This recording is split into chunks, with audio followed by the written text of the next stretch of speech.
తీసుకొని పోలీసులు పెడితే మార్కెట్ యార్డ్లో పోలీసులు చూసినా నేను ఫస్ట్ టైం చూస్తాను నా చరిత్రలో. మార్కెట్ యార్డ్లో పోలీసులు ఎప్పుడు కనపడలేదు నాకు, కానీ ఇప్పుడు పోలీస్ స్టేషన్లో కనపడతలేడు పోలీసుడు.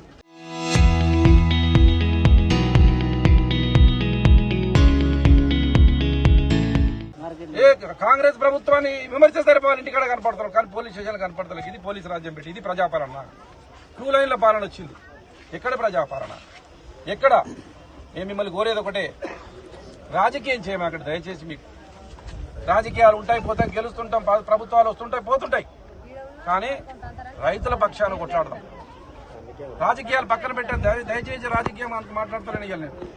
మీరు ఇప్పటికైనా కళ్ళు తెలిసి ఈ రోజు మార్కెట్ సందర్శన చేయండి. స్థానిక ఎమ్మెల్యే గారు, మార్కెట్ మీకేం పేజీజాలు పోవు, మీకు మంచి పేరే వస్తుంది. ఇంకా మంచి పేరు తెచ్చి ఇంకో 2 సార్లు గెలువు నాకే అభ్యంతరం లేదు, మంచి పని చేసి గెలువు నాకే అభ్యంతరం లేదు. కానీ మా మీద కోపం రైతుల మీద మాత్రం మాకు. మేము నీళ్ళు ఇచ్చినామని చెప్పి పంట ఎక్కువ వస్తుందని, మేము కరెంట్ ఇచ్చినామని పంట ఎక్కువ వస్తుందని ఆ ద్వేషాన్ని, ఆ కోపాన్ని రైతుల మీద చూసిపోయి మాకు. ఇది మంచి పద్ధతి కాదు.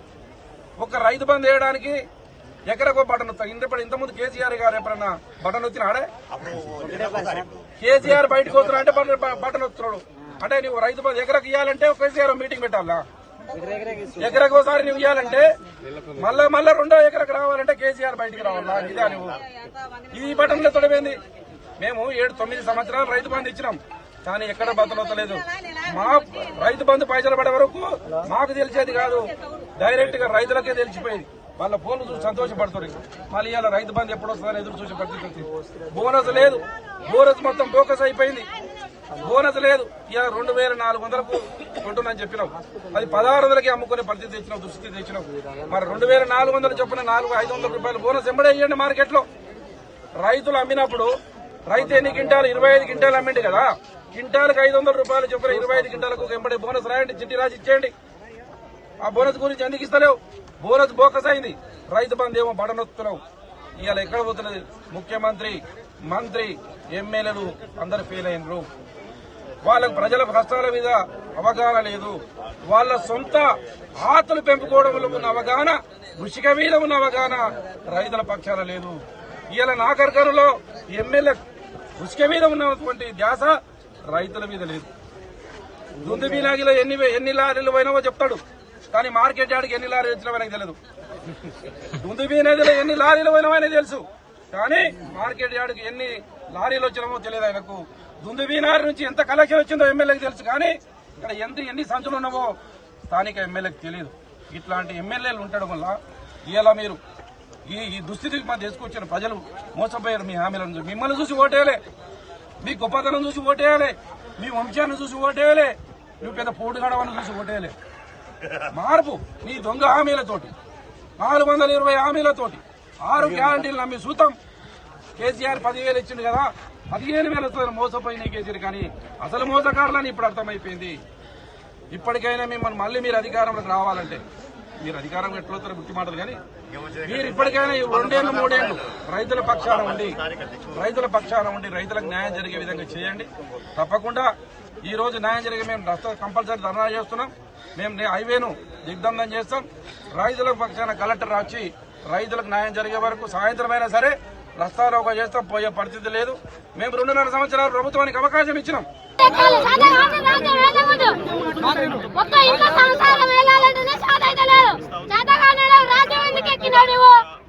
కొనకుండా అయిపోతున్నాయి సార్. ప్రైవేట్ కి ఎవరికో అమ్ముకుంది వరకు అయిపోవు, అది 100 రూపాయలు తక్కువ అయినా నష్టం లేదు. ఇప్పుడు ప్రైవేట్ కొని గవర్నమెంట్ కోరు అమ్ముకునే వరకు ఆశపడుతున్నాం, మొత్తం నష్టం అవుతుంది.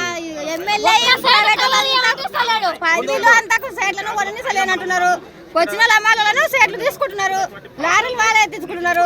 సాధారణంగా వాళ్ళకి ఇంత లంచం ఎత్తుతున్నారు, వాళ్ళకు రాష్ట్రాలకు అట్లనే ఎత్తిస్తున్నారు. వచ్చిన వాళ్ళు మేము 15 రోజులు ఎత్తి సంచులకు సంచులు రాక అట్లా 2 రోజులు కూర్చోబెట్టినాం. 15 రోజులే కాండ చేసినావు నువ్వు. ఇంకా నెంబర్ అంటే 18 నెంబరు ఇవాళకి 5-6 రోజులు అన్నాడు. ఒకటి 25 బండ్లు ఉన్నాయి, ఇంకా 5 బండ్లు అంటే ఎన్ని రోజులు కావాలి? ఇంకా అదే ఎమ్మెల్యే చుట్టాన్ని అయితే ఎత్తున్నాడు, అదే మార్కెట్ చుట్టాన్ని అయితే ఎత్తున్నాడు, అదే మార్కెట్ కులకులు అయితే ఎత్తున్నాడు. ఎంతవరకు కరెక్ట్? అందరు కరెక్ట్ చేయి. ఓకే, నువ్వు వాళ్ళ మీ ప్రభుత్వం ఉంది, మీది నడుస్తుంది, చేసినట్టు ఓకే, ప్రాబ్లం లేదు. మరి ఈ రైతులు ఏం చేశారు? 2100 కమ్మిన సేట్లు తీసుకున్నారు, కాగితాలు తెచ్చియాలి, టోకన్స్ వాళ్ళకి సంచులు వస్తాయి, అన్ని వస్తాయి, వాళ్ళ లోపల ఉన్నాయి మొత్తం. వాళ్ళు వెళ్ళిపోయి రైతులు ఏమో మరి 2400 అమ్ముకున్న ఇలా ఉన్నాయి. బాకీ ఉంటే ఒక షెడ్ దగ్గర కాగితాలు ఇచ్చేస్తే 2100 ధర, వాళ్ళకి సంచులు వస్తాయి, లోడ్ వస్తారు, అంతా అయిపోతుంది.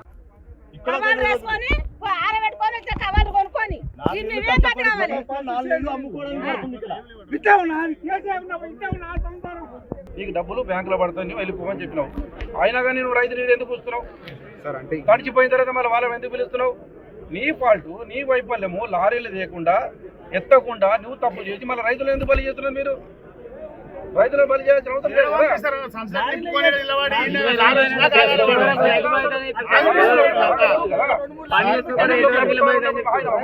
ఒకసారి తూకం చేసిన తర్వాత మీకు రైతుకు సంబంధం లేదు. ఒకసారి తూకం అయిపోయిన తర్వాత రైతుకి ఏం సంబంధం?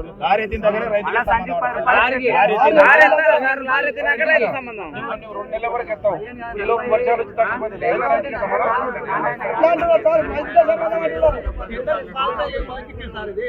రైతుకి సంబంధం?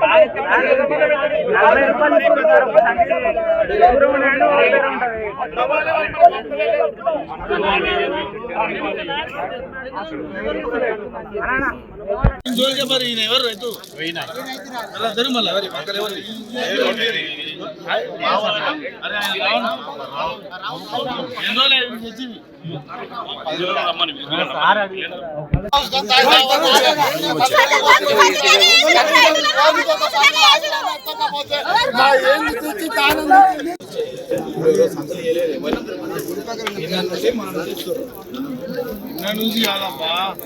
మార్కెట్ చైర్మన్ సొసైటీ ఈ గవర్నమెంట్ చేసే శాస్త్రాలకు పెన్నం పిల్లలను అమ్మినా కూడా అప్పులకే నిజాలం.